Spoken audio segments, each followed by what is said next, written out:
આપણા વડાપ્રધાનના માતાની સામે ગમે તેવી અભદ્ર ગાળો બોલે? આ યુવતીઓ 17-18 વર્ષની છોકરીઓ, એમના મોઢામાંથી જે શબ્દો નીકળે છે, શરમજનક, બેહદ શરમજનક. હેલો ફ્રેન્ડ્સ, નમસ્તે મિત્રો. હું ઘણા બધા વિષય પર દર વખતે વિદ્યાર્થીઓને માર્ગદર્શન આપવા માટે આજની જનરેશનને રાઈટ ઓન ધ ટ્રેક રાખવા માટે ખૂબ પ્રયત્ન કરું છું. અને મારા વિડીયો હંમેશા તમારા કારકિર્દી, તમારા જીવનને બહેતર બનાવવા માટે હોય છે. પણ છેલ્લા 1-2 દિવસથી હું ખૂબ વ્યથિત છું. જ્યારે નીટનું આંદોલન થયું ત્યારે મારા મનમાં પણ આ ભાવના હતી કે ક્યાંક ને ક્યાંક વિદ્યાર્થીઓ સાથે ઘણો મોટો અન્યાય થયો છે. 21 થી 22 વિદ્યાર્થીઓએ જ્યારે સુસાઇડ કર્યું ત્યારે મને પણ ખૂબ દુઃખ થયું. અને આ પ્રોટેસ્ટ સાથે મેં પણ એવું જ વિચાર્યું કે જો એમાં કોઈ વ્યક્તિ રાજીનામું આપે તો કોઈ મોટી વાત નથી.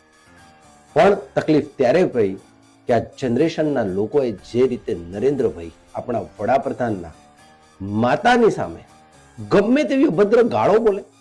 આ યુવતીઓ, 17-18 વર્ષની છોકરીઓ, એમના મોઢામાંથી જે શબ્દો નીકળે છે, શરમજનક, બેહદ શરમજનક. કોઈ પણ પ્રકારનો વિરોધ હોય, વિરોધ કરવાની સ્વતંત્રતા છે અને કરવો પણ જોઈએ. હું યુવાનોની સાથે છું. હું રોજ ઝેનઝી સાથે કામ કરું છું. હજારો ઝેનઝી વિદ્યાર્થીઓ મારી સાથે છે. પરંતુ એવા સંસ્કારો મેં આપ્યા નથી. મારા બાળકો ક્યારે પણ આ પ્રકારની અભદ્ર ટિપ્પણી કરતા નથી.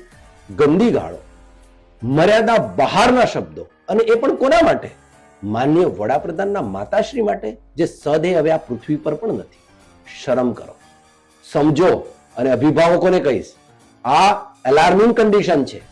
આ પરિસ્થિતિ તમારા ઘરમાં પણ બની શકે છે. આ બાળકોને યોગ્ય દિશા આપવાની જરૂર છે. અમને સમજાવવાની જરૂર છે કે વિરોધના સ્વર ગમે એટલા મુખર હોય, ગમે એટલા પ્રખર હોય, ગમે એટલા ખરાબથી ખરાબ રીતે તમે ટીકા કરી શકો, પરંતુ અભદ્ર ગાળો બોલવી, જવાનોને ગાળો બોલવી, આ દેશના સૈનિકોને ગાળો બોલવી, આ દેશની અંદર મીડિયા કર્મીઓ પર હુમલો કરવો, આ કોઈ પણ સંજોગોમાં સાંખી નહીં લેવાય. આ શરમરૂપ છે. હું રોજ જનરેશન સાથે વાત કરું છું અને મારા બાળકો માટે હું કટિબદ્ધ છું. હું રોજ IAS IPS બનાવવાની વાત કરું છું. હું શું વાત કરીશ આ લોકો સાથે કે આ દેશનો યુવાન આ પ્રકારની વાત કરશે? એક નરેન્દ્રભાઈના માં, નરેન્દ્રભાઈના વ્યક્તિગત જીવન પર, જેની સાથે આપણે કોઈ લેવા દેવા નથી. તમારે વિરોધ કરવો હોય તો નીતિઓનો કરો. તમારે વિરોધ કરવો હોય પદ્ધતિનો કરો, સિસ્ટમનો કરો. અરે હું તો કહું છું કે તમે નરેન્દ્રભાઈનો ખુલ્લે આમ વિરોધ કરી શકો, પરંતુ આ ગાળ બોલવી એ કોઈ પણ સંજોગોની અંદર યોગ્ય નથી. અભિભાવકોએ, મા બાપે જાગવાની જરૂર છે. આ સંસ્કાર ઝેનઝી હોય કે ઝેન વાય હોય કે ઝેન આલ્ફા હોય, આપણા સંસ્કાર નથી. ભારતીય સંસ્કૃતિ પ્રમાણે વર્તવું જોઈએ, સમજવું જોઈએ. અને વહેલા આ દેશના યુવાનો ઉપર ખૂબ દેશની આશા છે.